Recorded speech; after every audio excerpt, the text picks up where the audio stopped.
Welcome to Business Mentorship, Keeping It Real, where we feature entrepreneurs and enterprise leaders who share their business stories in our guest blog found on shareyourstories.online. Our guest is Dr. Doreen Downing, a psychologist, a speaker, podcast host of Find Your Voice and Change Your Life. We're going to discuss the business of fear and her 7 secrets for fearless speaking. And Doreen joins us from Berkeley, California. Welcome. Hi, Trish. What I absolutely love about your story, Doreen, is that it's actually built on your own personal experience. So what I'd like you to do for our viewing and listening audience, if you don't mind this morning, is share a little bit about your light bulb moment and why you decided to help people find your voice. Well, I think what most people relate to nowadays is that I was a professional. I had a PhD in psychology, of all things. But given that my business was just sitting in one office with one person, there isn't really a lot of places where I could experience my terror of speaking up in public. So that was the beginning of me, I would say, hiding, really hiding behind this professional degree. Right. I love how you say that in your story. You actually say you had to get out from behind, hiding behind that professional degree. I know. Isn't that ironic? Anyway, it's the truth. And I was exposed one day when a meeting planner wanted me to present my research at a conference. And I said, no, I'm afraid of speaking in public. And that's that. I would say that moment when somebody goes, what? You? Of all people? And I think so many of the people I work with have that experience where they are well, that's what they're afraid of, is being that veil of professionalism being dropped, and there they are exposed. So there I was exposed, and that was that moment of in a way, you're calling it a light bulb moment. I don't know. It was like a hit over the head moment. Yours was a little bit more dramatic, right? Well, but then Trish, what do? Are you going to just say, yeah, that's true, and that's who I am? Because that's what so many people then just accept. Well, yeah, I'm not a speaker, or I'm not somebody who can be the center of attention. I'm not comfortable. I'm shy. I'm an introvert. So then they just live their life that way. Right. Well, I love how you say that, you can accept the way that it is, or you can decide to make a change. So you clearly work with the people who have made the decision. This is not okay. This paralyzing fear is not okay. I need to get over this. And whether I decide to speak or not is irrelevant, but I'd like to get over the fear. You got it. That's exactly it. I'm not necessarily somebody who is trying to help everybody get on a stage, but Trish, life is the stage. Isn't that the truth? And we're all afraid of something, right? Yes. Well, and speaking happens all day long. Right.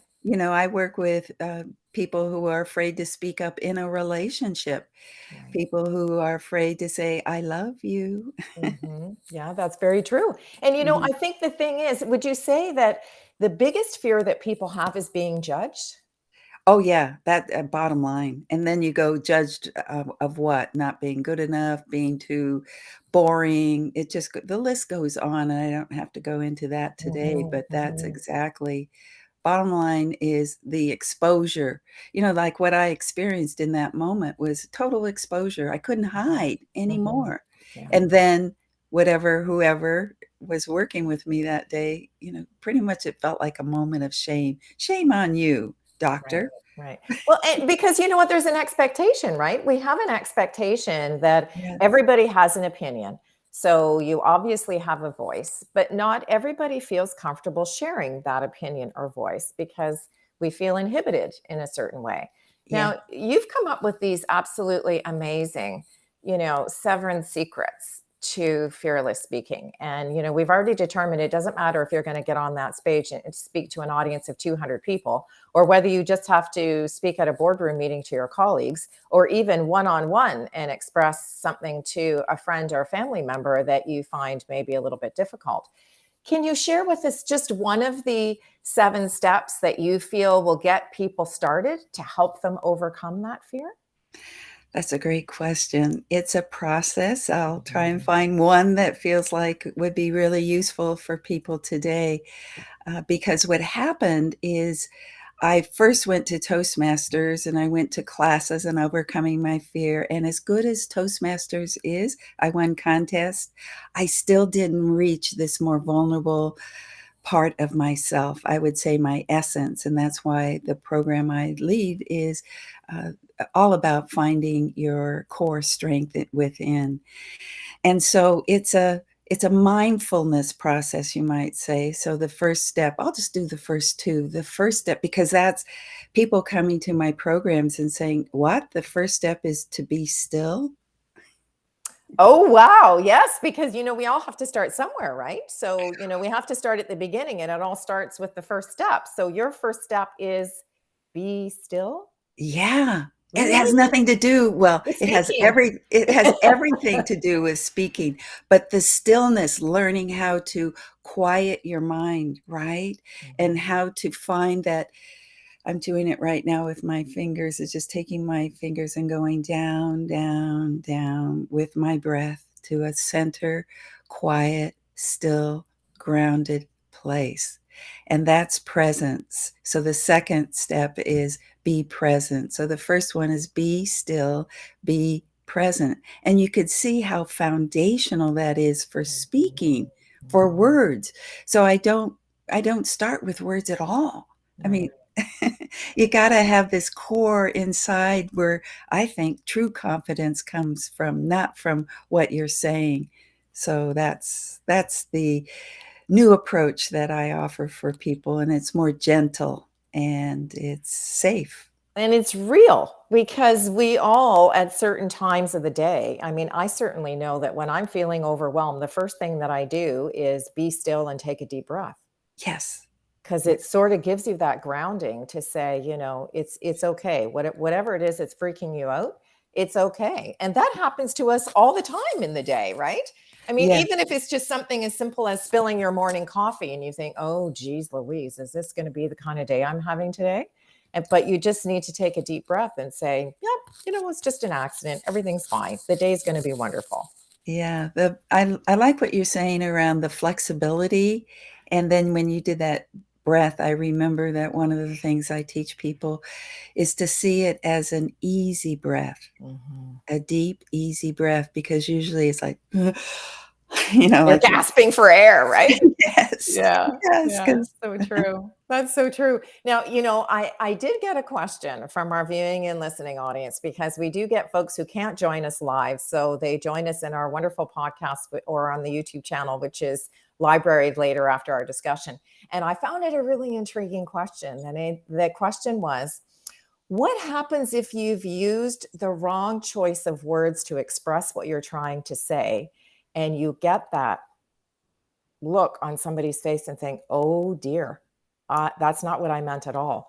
Is there a piece of advice that you could give to somebody who's used the wrong choice of words or perhaps presented their idea in the wrong way?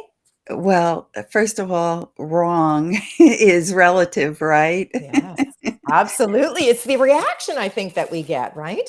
And we Right. see that in somebody's face. You can Uh-huh. see that immediate reaction in someone's face where, the smile drops just a wee Uh-huh. bit, You're or right. the eyebrow goes up, Yeah. or, they kind of start looking around the room like, I didn't really just hear that because they're trying to Mhm. process what you said. Yes, that's what you just said is they are trying to process what you've just said. It seems like if you're centered, grounded, and present, you would not be reacting to the reaction.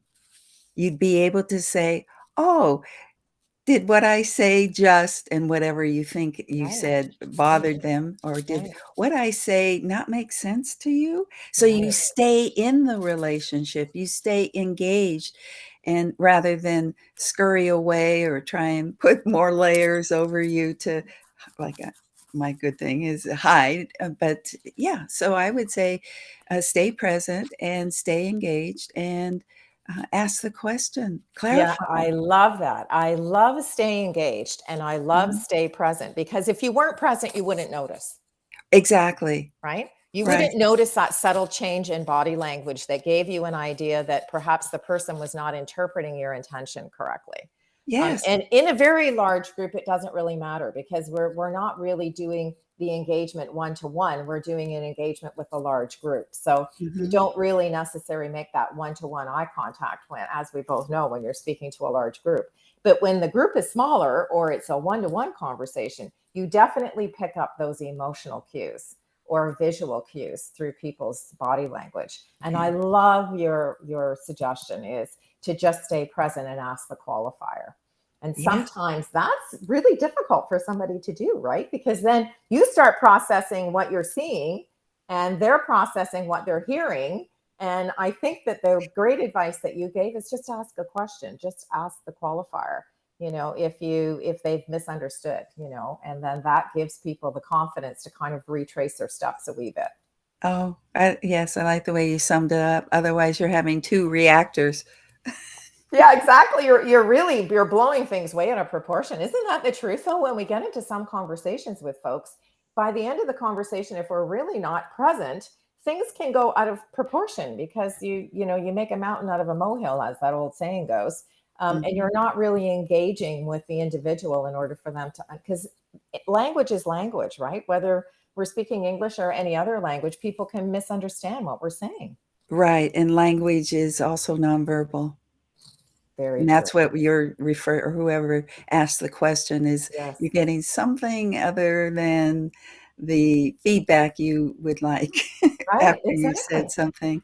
So Yeah. you keep saying, and I love that, present, stay present. But how do people do that? I think that that's what my program does is teach people what it means to stay present under stress. Ah, now that's a whole other layer, right? Because we were adding something to the mix now. Because clearly, when you're running along tickety boo and you've gotten smiles and heads are nodding and you're like, yes, they're getting it.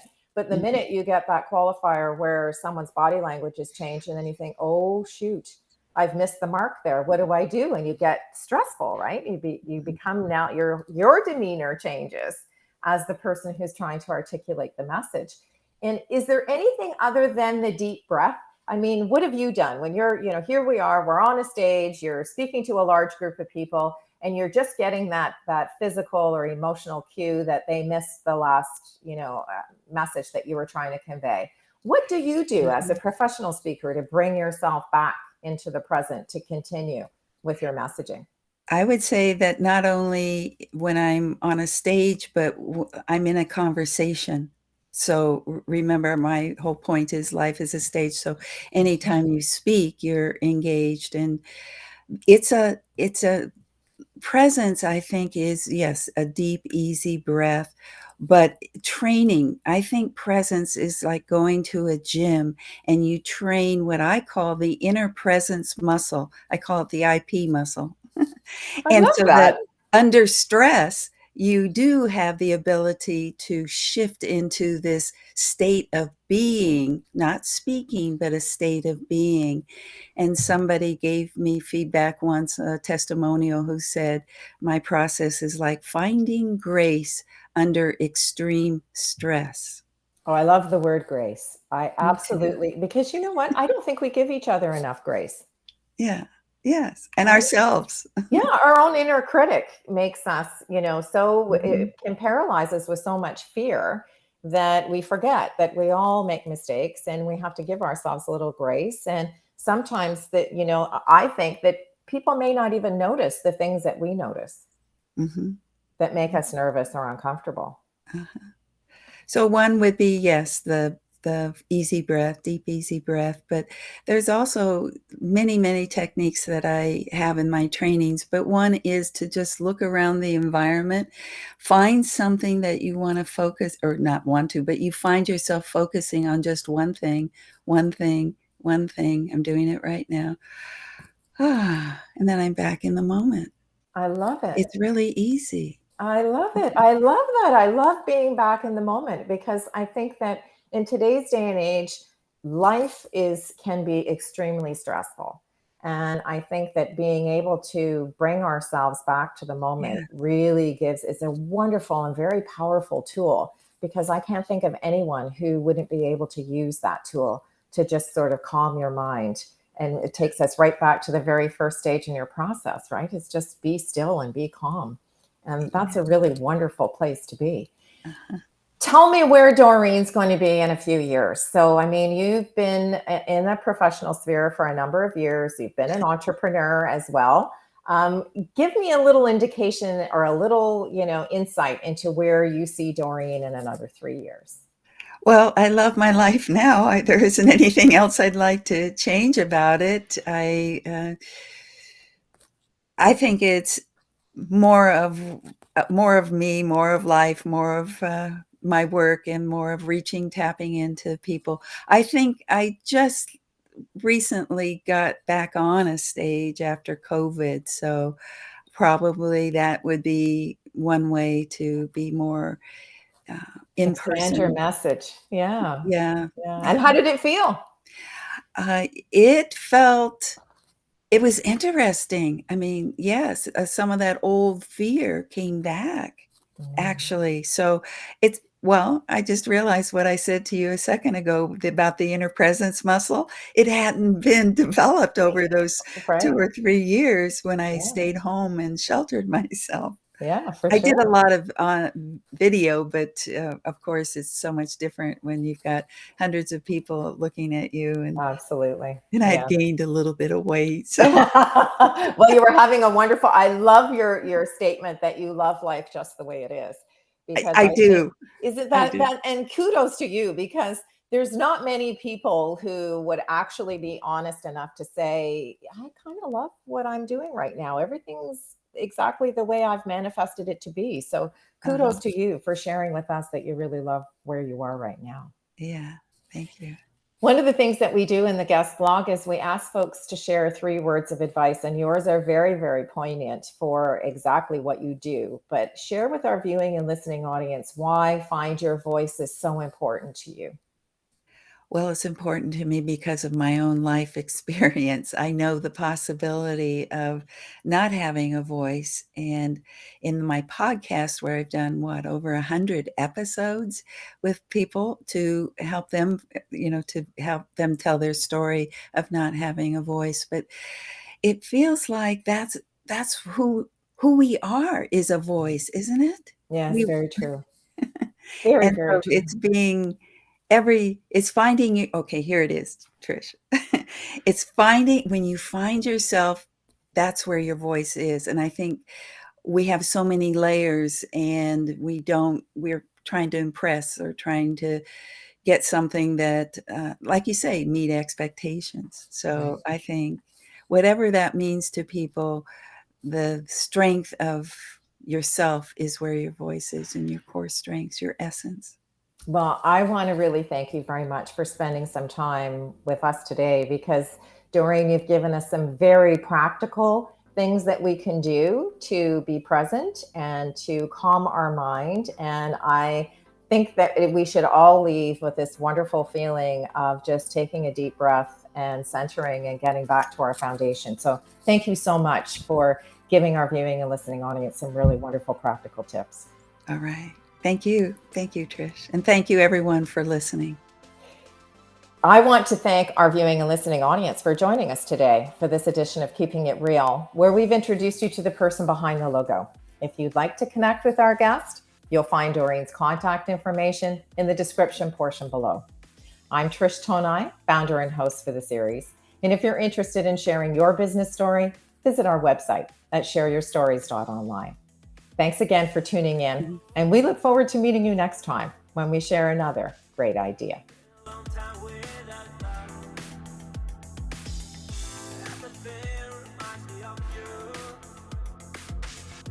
Everything is not enough. Really hard, it's by the ocean.